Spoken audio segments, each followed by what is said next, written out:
Hey everybody, how are you guys doing? I'm Eric Airlock, and this is another talk on philosophy, postmodernism, and Deleuze, Gilles Deleuze, who lived from 1925 to 1995. 70 years. Pronounced Deleuze. It looks like D-E-L-E-U-Z-E, which can be weird and strange to look at and try to pronounce for plenty of the Anglophonics. So he wrote his first books on Hume and Nietzsche. Again, this is very much postmodernism, is very much French Nietzschean Heideggerian thought, two Germans, Nietzsche and Heidegger, also plenty Hegel.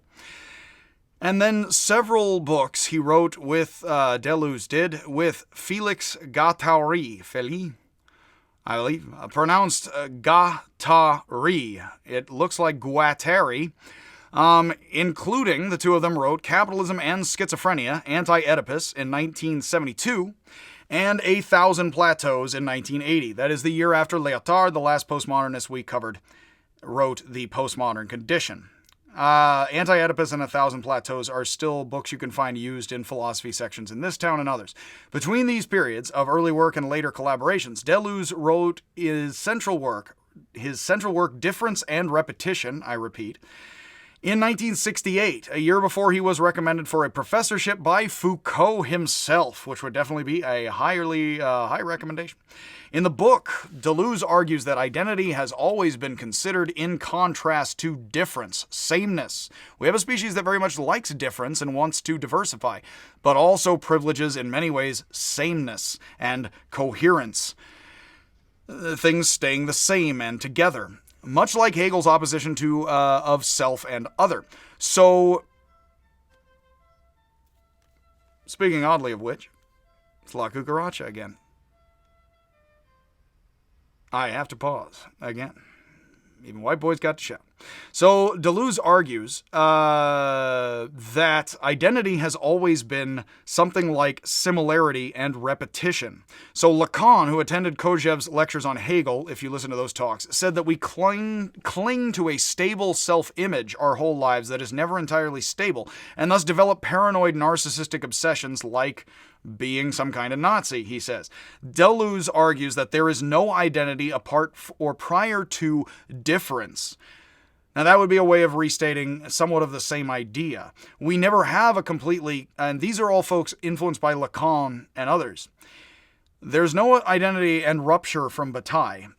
We don't have an identity that's completely stable, so we have to be cross-checking ourselves in the mirror, looking, oh, my hair's out of whack a little bit this way, as well as, oh, this person isn't like me. Confucius said, put yourself or whomever with any two people at random, and you can take their strengths as a model to follow and their faults as a warning, which is an interesting interrelated idea, which Deleuze would say yes, and that's because there are only different people who are somewhat the same. So if we try to be the moral, good, or logical people, we never can get there. Yes, that's always idealization, which is much of the postmodern and existential and post-structural ideas we've shared so far, from Sartre onward, of the French folks.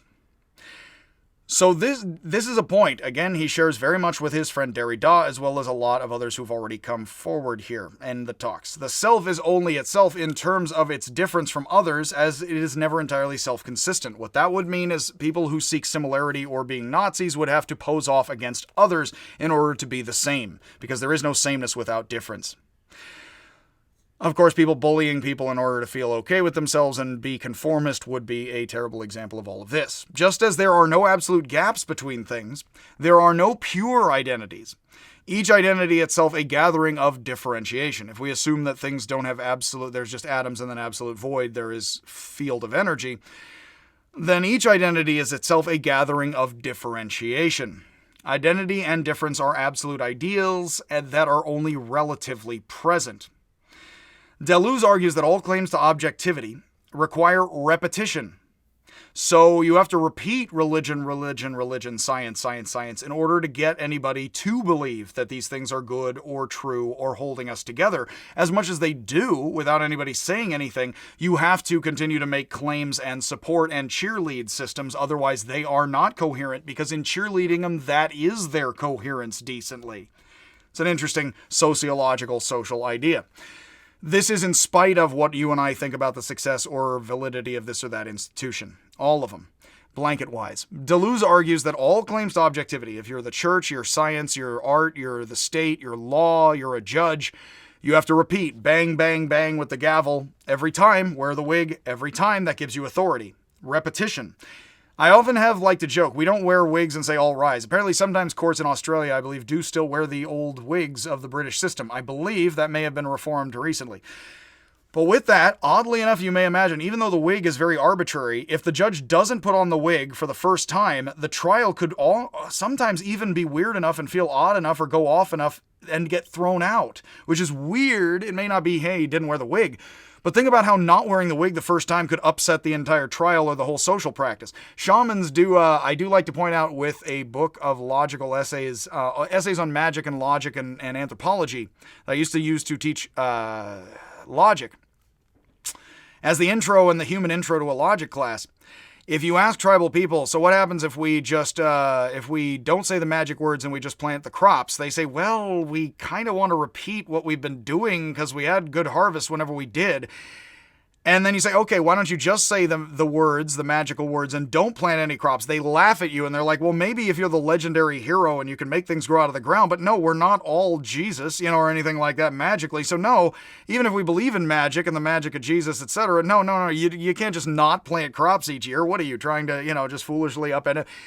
If you think that, again, repeatedly believing in truth and reasonable practices is Western or white, again, as we had with Lyotard, well, all truth and meaning is repetition. Sort of like all music is something like repetition and differentiation, actually. Probably why music works so well on us and with practices and organizing them. Consider the example of tribal narratives chanted in song, religious rituals, and positivists continuously using the terms reason and science a lot in spite of the fact none of us know how much we're building helicopters or not. If the Dada Manifesto, in one of the Dada manifestos of the early art modern movement trying to create kind of chaotic, weird, meaningful, simple, strange art, Tristan Tzara, a guy I love quoting, says, if I cry out ideal, ideal, ideal, knowledge, knowledge, knowledge, ba-boom, ba-boom, ba-boom, and he's a jazz fan, I have given a pretty faithful version of progress, law, morality, and all other fine qualities that various highly intelligent men have discussed in so many books, only to conclude that after all, everyone dances to his own personal boom boom, and that the writer is entitled to his boom boom, which of course means we all have sort of Nietzschean individuality, even if we're the greatest scientist or not. We each have our own individual thinking. We don't need to think logically like science. What is that? Or moral like the Catholic Church. The great Catholics and scientists, Catholic scientists, etc., were thinking outside the box somewhat as individuals. Following Nietzsche, also a favorite of Tzara, Deleuze says that all great thinking is a dangerous rupture, this is Bataille, of repetition and consistent coherent categories. A painful birth, very Socrates saying, I'm a man talking to other men about being a midwife and giving painful deliveries. A painful birth of the formerly impossible into the world of possibility. Deleuze and Guattari, as two guys, are in 70s and 80s France purposefully using a lot of childbirth and female-oriented metaphors to get in somewhat with the feminist crowd. And I do like that. Philosophy is not the discovery of universal truth that Plato, Descartes, and Kant sought, both Deleuze and Guattari argue. But it is... But the creation of new concepts. Lost my place a second with my individuality. This is much like late Wittgenstein, who said that description must take the place of explanation. We're not fully explaining anything when we describe stuff. We just describe stuff and come up with better descriptions. If we fall for this is the explanation, think about how description could take the place of explanation, because every description is, in a certain sense, a partial explanation. If we only have partial explanations, we can call them mere descriptions, rather than the, capital T, explanation, capital E. Reason is not entirely consistent with itself, universal nor objective, and it need not be to create useful ideas. I do believe in this, and Wittgenstein is, Deleuze is, I keep saying Deleuze instead of Deleuze, but my slight vowels aside, Deleuze is one of the guys who knows Wittgenstein the most as a French guy. I love Wittgenstein a lot. I like Deleuze's ideas. I'm not the biggest reader of Deleuze, but, because he's hard to read compared to Wittgenstein, honestly, and I find Wittgenstein thus more fruitful in ways. But Deleuze is a lot like late Wittgenstein, which means he is correct. Shut up. And because I like that. And so basically, Wittgenstein says, Philosophy should leave everything in its place. What that means is something like we're not giving prescriptive explanations as to now we have to be scientific. No, we're just describing historically and psychologically and philosophically what's going on. Now we're freeing you up to think your own thinking. Don't spare others their thinking for them if you don't have to, says Wittgenstein. You describe so others can think simply and well, or complexly, as they need to. Reason is not entirely consistent with itself, and it need not be. Philosophy, science, and art are different cultures of the creation of concepts and meaning. I do like that more anthropological, more functionalist explanation as opposed to the West has logical science. Deleuze discusses the speed of light and absolute zero, useful in science but also conceived as practically unattainable ideals, and I'll leave that to the physicists. Absolute zero, though, it's, in a certain sense, can never exist, but yet it exists as that asymptote, as that limit, as a type of in the same way I did with Hegel say, possibilities are specific kinds of non-beings. They can't be, otherwise they're not just possible. It's the same with absolute zero. It's a specific kind of non-existent ideal being for modeling and place work.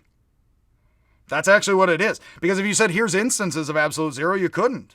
You know, the temperature at which matter completely slows down and stops. That may not be a absolute perfect thing. Again, and I'll leave that to the physicists, and I back away from the point because it's not my area of expertise.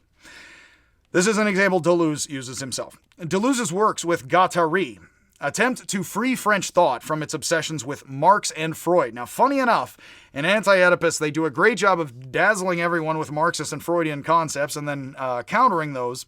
In a certain sense, they are extremely Marxist and Freudian as post-Marxist and post-Freudian guys, Deleuze and Guattari.